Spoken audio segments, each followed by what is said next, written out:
Hey guys, Sean here. Welcome to the F1 Word and to the preview for the 2023 Miami Grand Prix, the first race of 3 races in the United States this season. I'm really looking forward to this one. I'm just hoping it gives us a lot more action than we saw last weekend in Baku. That is gone now, though. Let's not dwell on that. It is time to look ahead to this weekend. So let's jump straight into the preview, starting as ever with the usual round of track stats. So last time out, F1 was in Baku for the Azerbaijan Grand Prix in a race that won't go down as one of the all-time greats. But now it is on to Miami for round 5 of the season, the second of 5 races in 6 weeks, and the second running of the Miami Grand Prix around the famous Hard Rock Stadium. A lap of the Miami International Autodrome is 5.412 kilometers long. If you work in miles, that is 3.363, and is made up of a total of 19 corners, some high speed and some very tight and twisty. On Sunday, there are 57 racing laps scheduled, and the race lap record is a 1:31.361, and that was set by Max Verstappen last season. I mean, obviously, because that was the first ever race at the circuit. This weekend, there will be 3 DRS zones to help drivers with overtaking. The first runs between turns 9 and 11. The second is down the long straight between turns 16 and 17. And the final zone runs down the start-finish straight. All 3 zones for this one have got their own detection points as well. It is also worth a mention that the first 2 zones have been shortened by 75 metres compared to last season, and that is according to Aston Martin. And in their preview press release, they also say there were 45 overtakes in total last year in Miami, and turn 11 was the preferred corner to make a move. There has only been 1 race at the track so far, so there's not really any point in me going over the usual historical stats, other than to say that last year Max Verstappen took the victory, beating pole sitter Charles Leclerc, who finished second, and Carlos Sainz in the other Ferrari was in third. Before I move on, bit of a weird tangent, but I've been singing that Miami song by Will Smith all week, which has been very annoying. That song, by the way, apparently peaked at number 3 in the UK charts when it was released back in 1998. Oh, and on the subject of the number 3 and things that are really annoying, 3 is also the number of dry tyre compounds available across an F1 race weekend. Here comes the annoying part. Oh yes, that is right, these are getting worse, and it is Tyre Talk time. The compounds available for this one are a step harder than they were last time out in Baku, and they are the hard C2, the medium C3, and the soft C4. The track has been resurfaced for this season's race following the, let's say, issues with the old surface last year, so that will be a major unknown factor for teams and drivers, but with 3 practice sessions, you'd imagine they'll soon get to grips with it. Oh, apparently I'm in one of those moods today. And Pirelli says they will check for any potential significant changes in the new asphalt's characteristics when they perform their track inspection at the start of the weekend. The track itself last year was moderately demanding on the tyres, and the winning strategy in 2022 was a medium to hard one-stopper, with Verstappen stopping on lap 26 to change onto the C2s. There were some who gave the 2-stop strategy a go, which, by the way, at the start of the weekend was the preferred strategy, and they were helped out by the safety car being deployed, but the majority did only pit the once. Last year's fastest pit stop was by Red Bull as they serviced Sergio Perez's car in 2.33 seconds, and the overall pit lane loss time was mostly between 18 and 20 seconds, which is below the season average, so that could encourage some teams to try something a little bit different with strategy, especially if, like last year, we see a full or virtual safety car period, which is very possible given that this is a street track. Despite, as already mentioned, the track not being too demanding on the tyres, Pirelli has gone a step harder than in Baku because of the high track temperatures, which in 2022 hit 59 degrees. And the forecast for this year, at time of recording at least, is looking dry and warm, but do not rule out a little bit of rain. Friday is set to stay dry with highs of 30 degrees, and that is pretty much the case for Saturday and Sunday as well, with highs currently expected to hit 29 degrees on both days. There is, though, a lingering threat of rain on Saturday and Sunday, with a 33% chance it will hit at some point on Saturday, and a 32% chance we'll see some rain on Sunday. As a few of you pointed out to me last year, though, the weather apparently can change very quickly in Miami, so let's just wait and see. But that is the forecast as of Wednesday afternoon. Very likely it will change before the weekend, though.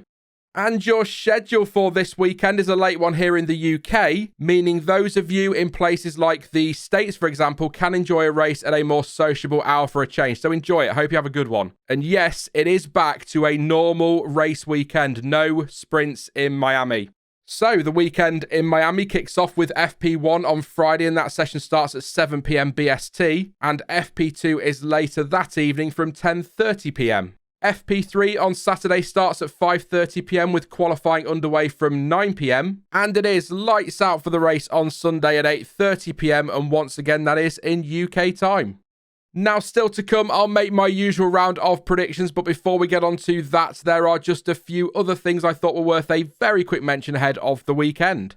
First up, Frederic Vasseur has revealed that Ferrari will be introducing updates to the car for this weekend's Miami Grand Prix, and that will be the start of the team's 2023 development plan, with more updates planned for the next couple of events. Vasseur added that they have been struggling with consistency all over the lap, the corners and the race, but Baku was a step in the right direction for the team. He also said that Ferrari are on the right path to understanding why Red Bull is so much stronger when using DRS. Aston Martin will work on a permanent fix for the intermittent DRS issues they suffered with in Baku, having used lubricant as a temporary fix at the weekend. Mike Crack telling motorsport.com the temporary solution was not far away from using WD-40. The problem was caused mostly by the new low drag wing specification oscillating, meaning the DRS flap would not always open when activated, and that was made worse by the bumpy track and air pressure on the straights. Crack also described the issues as a distraction rather than a disadvantage, as the system did actually work in the sprint and in the race, but confirmed a full analysis would be carried out and a fix installed for this weekend's Miami Grand Prix. And finally for this part, the RB19 will look a little bit different this weekend as Red Bull will unveil, or has unveiled by the time this preview goes out, a new special one-off livery for Miami. As announced ahead of the new season, Red Bull has given fans the opportunity to design the look the new car will be running for the 3 races in the USA in 2023, a new livery for each race. Now, unfortunately, I have to record these previews on a Wednesday afternoon as I do not have time on a Thursday, so I haven't actually seen the special look as I sit here and record this, but I will hedge my bets and say, oh, what a beaut. That looks absolutely terrible. Could be better. But there will be images on screen now for you to have a look at. So let me know down in the comments section, what do you think of Red Bull's Miami paint job?